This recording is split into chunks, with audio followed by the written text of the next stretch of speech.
Oi, gente, tudo bem? Hoje a gente está aqui no espaço da Bárbara Calabrese, na Mostra Casulo. Vou conversar com a Aline, que já esteve aqui no programa outra vez. Aline, obrigada por vir de novo conversar com a gente. Olá, tudo bem? O prazer é meu, agradeço pelo convite, sempre bom bater um papo com vocês, trazer esses temas, né, que geram curiosidade no pessoal, o prazer é meu. Da outra vez, a Aline falou pra gente, conversou com a gente sobre contratos de namoro.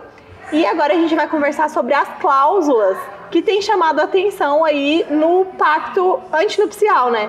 Exatamente, mas a gente tem que trazer que não são só essas cláusulas, né? A gente tem que trazer o fundamento de um pacto. O pacto antinupcial é um contrato pré-nupcial, né? Não é anti, é ante, porque muita gente tem essa questão aí, nossa, tem um pacto, gente, não é nada do mal, é um pacto onde o casal vai ali trazer questões patrimoniais e existenciais. Ali você vai escolher o seu regime de bens da forma que lhe aprouver, porque a gente tem essa liberdade no Código Civil, e você vai dispor também de questões convivenciais, e aí é onde que entra essas cláusulas, né, que gera polêmica, porque são infinitas, né? Eu até estava elencando algumas, né, dessas mais conhecidas. Eu falei, gente, é tanta coisa que a gente pode dispor no pacto e o pessoal tá gostando, né? Mas tá muito famosa a questão da fidelidade, né? Trazer multa por infidelidade no pacto. Desde que essas cláusulas não firam a ordem pública e nem o princípio da dignidade humana, é possível a gente colocar tudo que a gente quiser lá naquele pacto. Só tem que tomar cuidado, né, com a privacidade, né? Então a gente tem um celeuma aí também. Essa era uma dúvida que eu tinha. Se essas cláusulas elas já são pré-definidas, tipo, eu posso colocar só isso, ou se o casal chegar num acordo, coloca como cláusula. Não, o que o casal chegar, que ele quer combinar, o combinado não sai caro, né? Então, o que o casal quiser dispor lá, a guarda do filho em caso de separação, como vai se dar a questão da criação dos filhos, o cuidado e a guarda dos pets, como vai ficar as tarefas domésticas daquele casal, se um dos cônjuges eles deixar de trabalhar para cuidar dos filhos, tem ali uma compensação financeira, uma pensão no caso de precisar de mudar de cidade. Então são muitas cláusulas, eu vi, né? Que tem gente que coloca até onde que vai passar o final de ano. Não, né? Tem de tudo. Tem até a questão de não morar no mesmo domicílio e colocar domicílio comum para cada um e colocar uma cláusula ainda de não adentrar o domicílio individual de cada um, da assistência mútua, né? Se cada um vai lidar ali com a sua despesa, como vai ficar a questão da criação dos filhos, cada dever que o pai vai ter com relação ao filho, a escolha da escola, a escolha da religião dos filhos. Então, assim, são muitas. Os famosos estão trazendo cláusulas, né, que repercutem, né? Inclusive a quantidade de relações sexuais que o casal vai ter durante a semana. Inclusive o Zuckerberg, que ele é um workaholic, né, trabalha muito, ele no pacto dele tem que ter pelo menos uma relação sexual por semana e ele tem que dispor de 100 minutos do tempo dele para a esposa. Então, assim, tem esse tipo de cláusula, tem a cláusula da realeza, da Kate Middleton.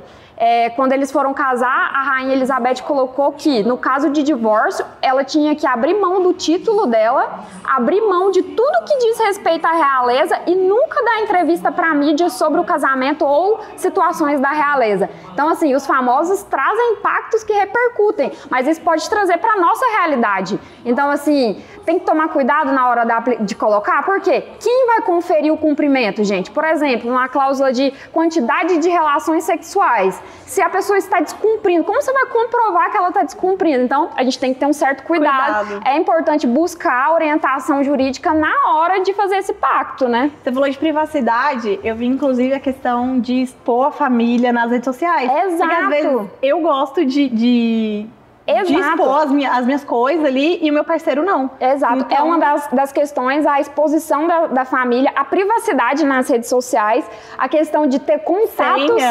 senhas, contatos afetuosos com terceiras pessoas em redes sociais. Curtida de fotos. Curtida. E assim, essa questão da infidelidade, da multa por infidelidade, a gente precisa trazer para esse cenário. O que é considerado infidelidade? Porque tem gente que considera infidelidade só o ato sexual, ou só um beijo. Então, a gente tem que trazer o que é uma curtida? É uma traição? Conversar com a terceira pessoa é uma traição? Então, precisa dispor direitinho. Sim. E tem algum empecilho? A lei proíbe algum tipo de cláusula? Ou as cláusulas que ferem a ordem pública e a dignidade da pessoa humana, né? E lembrando que é um contrato recíproco, né? Então é para ambas. Então se tiver uma cláusula leonina, lá uma cláusula que só beneficia um daquele casal, essa cláusula não vai ter validade. Então a gente precisa ter limites, né?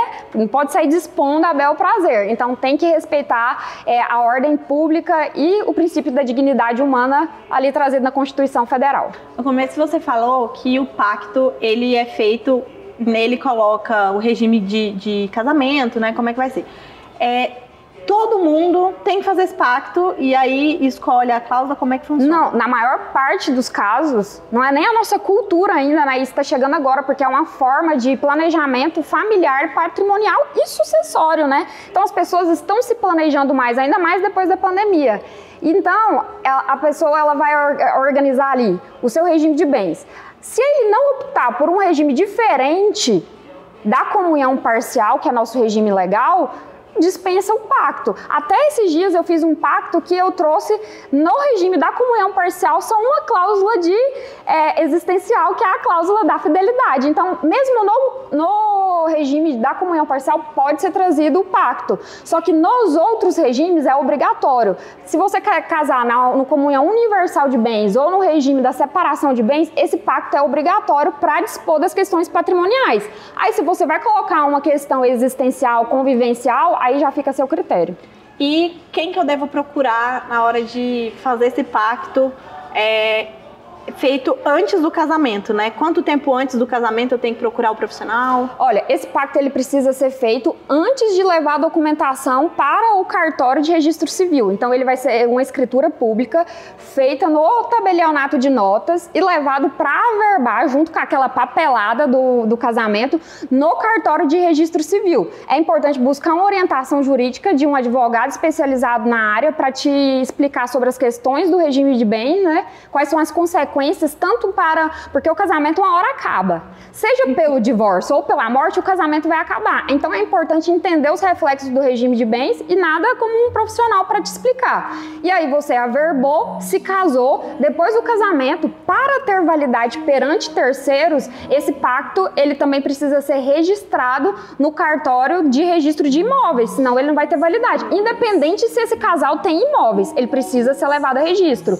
E se esse casal tem empresa, ele precisa também ser levado a registro na junta comercial. Então, assim, tem uma série de burocracia que precisa ser cumprida, porque é um contrato e ele é importante. E aí, se deixa de fazer qualquer uma desses passos, cumprir qualquer um desses passos, ele não tem validade. Ele não tem validade, não tem. Aline, eu queria que você desse uma dica para quem está em casa, que não conhecia ou que passou a conhecer e pretende fazer isso antes de casar. Olha, primeiro, o casal para casar ele precisa conversar sobre tudo, sobre o que o outro gosta, sobre dinheiro, sobre a relação patrimonial. Então é uma dica, se o seu parceiro não conversa sobre isso, aí tem um gatilho que você já precisa ficar atento.